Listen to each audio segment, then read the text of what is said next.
Hey guys, what's up? Welcome to episode 3 of On the Drive-In. The last couple episodes we covered, positive thinking and getting your mind in the right place. And I kind of wanted to talk about the next step, because usually after all that stuff, people are like, all right, fine, I got all that down. What do I do now? How do I find something? How do I start something? So this is kind of the fun stage. This is the stage where you start to think about the things that you want to do. And the first step is to kind of look at everything in the world as a service provided, right? Anything and everything is a service that can be provided. And there are a ton of markets where things are already being provided.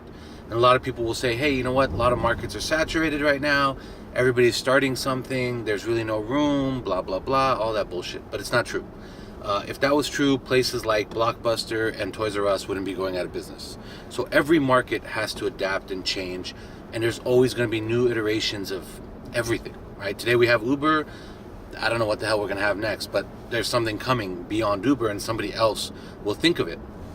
It might be Uber if they stay on their toes, but it might be some kid in Idaho who's 16 and creates the next big thing. So there's always room.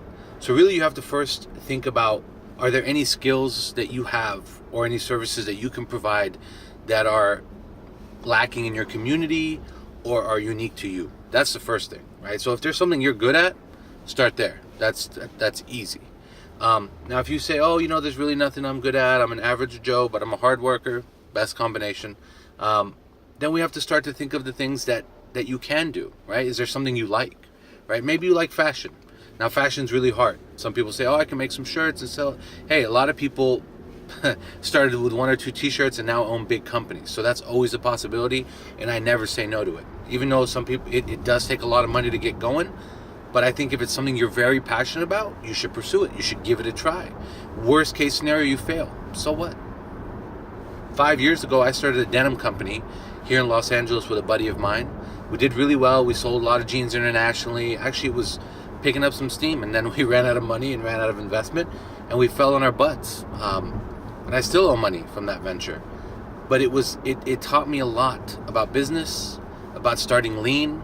Now when I start a company, I start so lean. I spend barely any money and I take whatever product I have to the market so I can see if the market wants it.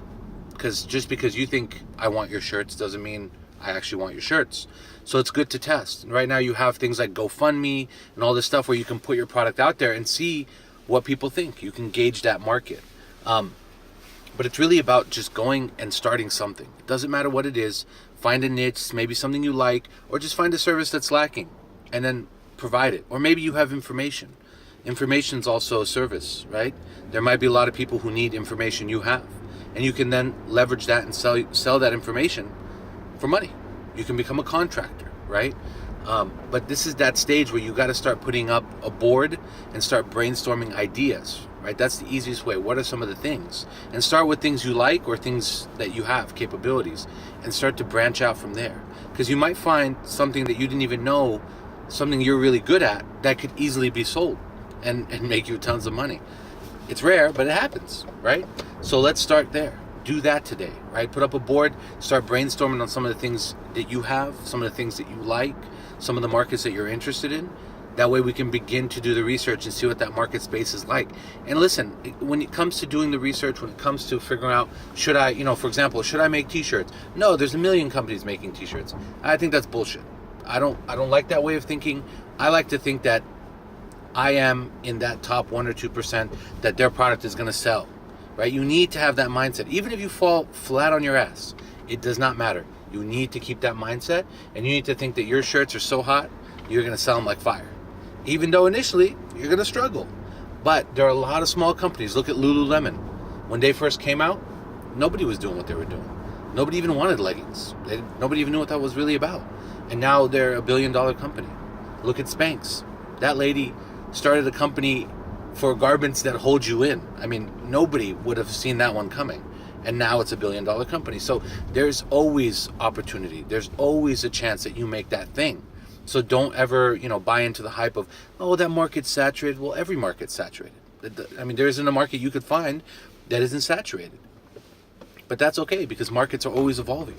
There's always new things coming, right? Big companies are always standing still and dying. And the more you free your mind to this idea that, you are a creator, right? and that you have the ability to create products, that you have ability to create service, you're going to get more and more ideas just flood your brain. I get like 5 ideas a day. I call people, I'm like, hey, you want this idea? It's great. I don't want to pursue it. It's not for me, but it's good for you. You should try it. So once you open yourself to that space, then boom, you blow up. But you got to do the mental stuff first. Once you get that stuff down, then you start looking, because this part is complicated. This part, you're going to be met with a lot of opposition. A lot of people telling you, hey, you know what? This is not good. This market sucks. This is a bad idea. Or you're going to go and have this great idea, and you're going to tell people like, hey, I came up with this thing. It's so awesome. And you're going to tell them, and they're going to be like, that's cool.